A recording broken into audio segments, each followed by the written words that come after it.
अस्सलामुअलैकुम व्यूअर्स, कैसे हैं आप? आज तो मैं बहुत लेट हो गई हूँ। आज मैं खाने में बना रही हूँ दाल और साथ में ये मेरा मसाला बन रहा है आलू गोश्त सालन का, जो मैंने पीस के इसको अभी मैं भूनूँगी, सोड़ूँगी। लाल चटनी बनाई और किचन का हाल आप देख सकते हैं। मासी काम छोड़ के जा चुकी है। 3 दिन से एक मेरी पुरानी मासी है, उसको बुला-बुला के काम करवा रही हूँ। वो बेचारी भी मेरे मुश्किल वक़्त पे काम आती है, लेकिन वो आती 3-4 बजे है तो बड़ी मुश्किल में हूँ। तो इसीलिए वीडियो अपलोड करने में भी काफ़ी लेट हो जाता है। अच्छा जी, तो घर की सफाई के लिए मासी मेरी आ चुकी है अल्हम्दुलिल्लाह।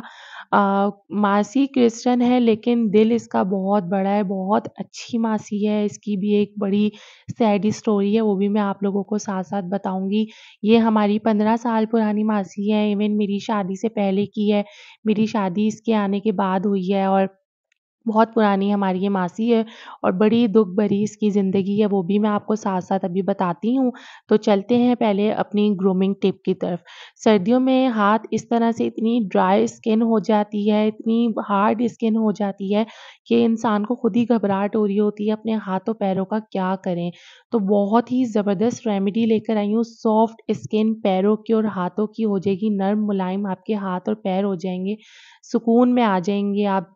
तो आपने क्या करना है, आपने ले लेना है शैम्पू, कोई-सा भी शैम्पू ले सकते हैं। आपने क्या करना है शैम्पू डाल लेना है। शैम्पू जो है हमारी स्किन को सॉफ्ट करता है और बहुत अच्छे से क्लीनिंग करता है। एक शैम्पू और एक फेस वॉश, ठीक है? मैं तो पॉन्ड्स का फेस वॉश यूज़ करती थी, अब ख़त्म होगा तो अब देखें कोई पाकिस्तानी फेस वॉश लूँगी। ये भी रिकमेंड करें आप लोग मुझे कि पाकिस्तानी फेस वॉश कौन-सा अच्छा होता है, मुझे इतना आइडिया नहीं है। तो ये जो हमारी हार्ड स्किन होती है इसको ये ख़त्म करेगा, सॉफ्ट करेगा शैम्पू और बहुत अच्छे से क्लीनिंग करेगा। साथ में आपने लेनी है हल्दी। हल्दी के बेनिफिट्स तो मुझे बताने की ज़रूरत ही नहीं है, इतने ज़बरदस्त इसके फ़ायदे हैं। हल्दी के मैं आपको क्या बताऊँ। तो आपने हल्दी ले लेनी है अपने इस टिप में और ज़्यादा कुछ नहीं है, आपने ले लेना है बेकिंग सोडा। सोडा आपकी स्किन पे ब्लीच का काम करता है, ये आपको पता होगा। आप बाहर की केमिकल वाली ब्लीच यूज़ करने के बजाय अगर घर की होम रेमेडीज़ यूज़ करेंगे ना, तो वाक़ई आप लोग कहेंगे कि एक तो आपके सस्ते में काम हो जाएगा, ऊपर से आपकी ज़िंदगी बहुत आसान हो जाएगी, बहुत बेटर रिज़ल्ट मिलते हैं बाहर के प्रोडक्ट से घर के चीज़ों से।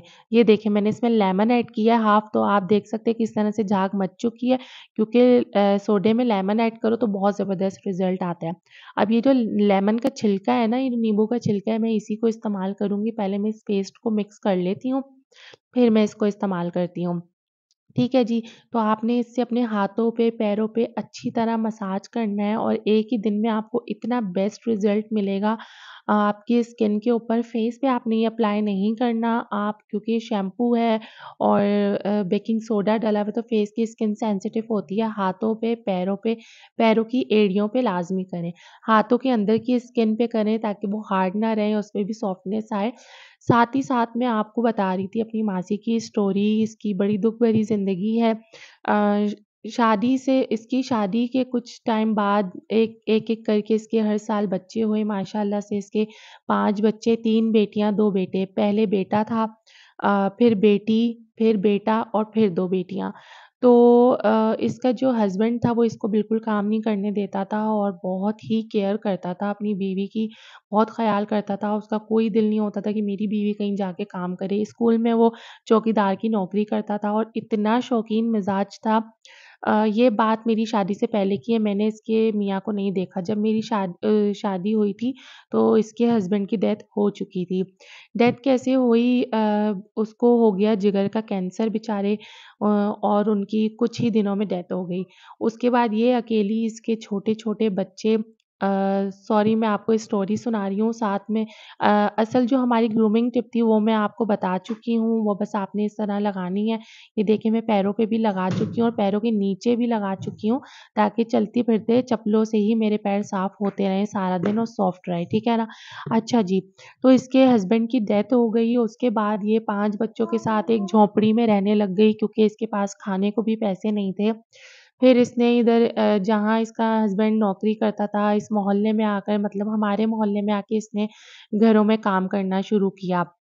तो हाँ, यहाँ एक बहुत पुरानी बाजी है जिसने इसका बड़ा ख़्याल रखा, इसको हर महीने का राशन प्रोवाइड किया और इसकी मदद की और मदद करते-करते उन्होंने इसको एक बड़ा एक 1 से 2 कमरे का घर बना के दिया। और ये इतनी अकेली होती थी कि कहती है कि झोंपड़ी में जब मैं सोती थी ना, तो मुझे इतना डर लगता था कि रात में कोई आके मेरे बच्चे ना उठा के ले जाए। तो बच्चे अंदर सोते थे झोंपड़ी के और मैं उस दरवाज़े के बाहर लेटती थी कि कोई आ ना जाए। ख़ैर इसने बड़ी मुश्किलों से वो अपना घर बनाया जैसे-तैसे करके इसके बच्चे बड़े हुए, जवान हुए। बेटे की इसने शादी की। जवान हो गए इसके बच्चे। अब क्या हुआ बेटे की तो इसने शादी कर दी। बहू से इसकी बिल्कुल भी नहीं बनी। अब अल्लाह जाने बहू की क्या गलतियाँ और इसकी क्या गलतियाँ ये हम नहीं जानते। हम तो एक साइड की स्टोरी सुनते हैं। बिल्कुल नहीं बनी घर में बड़े लड़ाई-झगड़े रहे बेटे-बहू के और इसके। फिर उसके बाद जो है इसका एक और बेटा था। 3 बेटियाँ, 1 बेटी ने पार्लर में काम करना शुरू कर दिया और जो बड़ा बेटा था वो भी बस कहीं काम लगता था, कहीं छूट जाता था। इतने कर्ज़े अपने सर पे चढ़ा लेता था, इतने उधार अपने सर पे चढ़ा लेता था कि सब ये उतारती फिरती रही। एक दिन इसका छोटा बेटा जो 18 साल का भी नहीं था, वो घर रात को लेट आया तो जो बड़ा बेटा था वो उससे काफ़ी लड़ा कि तुम इतना लेट क्यों आए हो? तो इस पे छोटा बेटा ज़ाहिर है टीनेज लड़के होते हैं, जज़्बाती होते हैं, उसने बदतमीज़ी की तो बड़े भाई ने दरवाज़ा लॉक कर दिया और बोला तुम सारी रात बाहर ही रहो।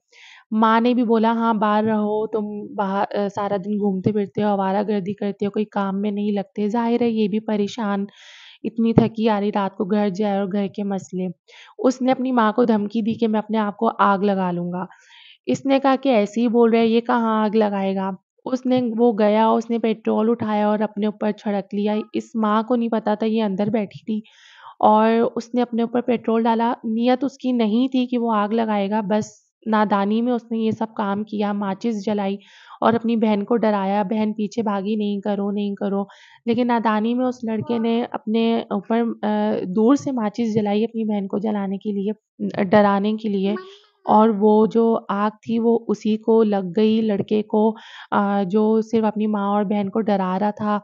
जज़्बात में आकर और वो आग उस बेचारे को लग गई। जब बाहर शोर मचा तो ये बाहर भागी और इसका बेटा तकरीबन जल चुका था। वो इतना शदीद जल चुका था कि मैं बता नहीं सकती। उसके बावजूद वो खुद उठ के एक जगह पे बैठा रहा। इन्होंने काफ़ी एम्बुलेंस को कॉल्स की। आधे घंटे बाद एम्बुलेंस आई और उसको हॉस्पिटल में लेके गए और ये बता रही है जिस स्ट्रक्चर पे वो लेटा हुआ था जब उसको शिफ्ट कर रहे थे दूसरे स्ट्रक्चर पे तो उसकी चर्बी तक चिपकी हुई थी। उससे वो इतनी शदीद तकलीफ़ में था और बस कुछ ही घंटों में उसकी डेथ हो गई। अम, डेथ हो गई और ये आज तक पछताती है, ये काश मैं उठ जाती और उससे पेट्रोल ले लेती। मुझे लग रहा था कि वो डरा रहा है और ये हो गया। आज तक इसके दिल में पछतावा है। यही दुःख इसके बड़े बेटे ने ले लिया कि मैंने गुस्से से अपने भाई को बाहर निकाला था और मेरी वज़ह से वो गया है, तो वो बड़ा बेटा भी बीमार हो गया। इतना बीमार हुआ, बीपी हाई हो गया, बीपी हाई की वज़ह से डायलिसिस पे पहुँच गया और बहुत ही बीमार बेचारा रोज़ काम करके ये शाम में हॉस्पिटल जाती थी डायलिसिस के लिए हफ्ते में 2 दिन। जो वीडियो मैं दिखा रही हूँ, ये वीडियो मैं साथ-साथ अपना काम भी करती जा रही हूँ और आपको स्टोरी भी सुना रही हूँ, ठीक है? तो अब असल मेरा मकसद अभी ये स्टोरी सुनाना है। तो क्या कहते हैं, उसके बाद वो इतना बीमार रहा बड़ा बेटा भी कि 2 साल बाद उसी महीने इनकी जो क्रिसमस होती है, ईद का महीना होता है, उसी महीने उन्हीं दिनों बड़े बेटे की भी तबीयत ख़राब हुई और बड़े बेटे की भी डेथ हो गई और इस बात को अभी 40 दिन हुए हैं बड़े बेटे की डेथ को और ये इतनी हिम्मत वाली औरत है, अल्लाह ने इतनी हिम्मत दी कि 1 हफ्ते बाद ये काम पे आना शुरू हो गई। तो मोरल ये है स्टोरी का कि हमें ऐसे लोगों से सीखना चाहिए। हम छोटी-छोटी बातों को लेकर हिम्मत हार जाते हैं, अपने मसलों को लेकर हम रोना-धोना मचाते हैं। तो दुनिया में इतना बुरा हो रहा है, लोगों के साथ इतना कुछ हो चुका है, इनको देखकर अपने आप को हिम्मत देनी चाहिए। हम तो बहुत अच्छे हाल में रह रहे हैं, अल्लाह ताला आगे भी सबको अच्छे हाल में रखे और इसको भी अल्लाह ताला सब्र दे। अपने से नीचे देखें, अपने से ऊपर ना देखें, हमेशा खुश रहेंगे। उनके दुःख देखें जिनके पास बीमारियाँ हैं लेकिन बीमारियों के लिए इलाज के पैसे नहीं हैं। ठीक है जी? तो इंशाल्लाह अब नेक्स्ट वीडियो में आपको एक और सच्चा वाक़या बताऊँगी। टिप्स एंड ट्रिक्स के साथ, किचन टिप्स एंड ट्रिक्स के साथ, और साथ ही साथ अगर मेरी वीडियो पसंद आई है तो वीडियो को लाइक ज़रूर करें, कमेंट करके अपनी राय का इज़हार करें। आपको मेरी ये जो मैंने आपको वाक़या सुनाया, इसके लिए आप दुआ करें कि इसको सब्र दें मेरी मासी को अल्लाह ताला, और आगे, क्योंकि अभी इसकी एक बेटी की भी तबीयत बहुत ख़राब है। 2 बेटे तो अल्लाह ताला के पास जा चुकी है, अल्लाह ताला इसकी बेटियों को ज़िंदगी दे। तो इंशाल्लाह मिलते हैं नेक्स्ट डे, नेक्स्ट वीडियो के साथ। जज़ाकल्लाह, अल्लाह हाफ़िज़।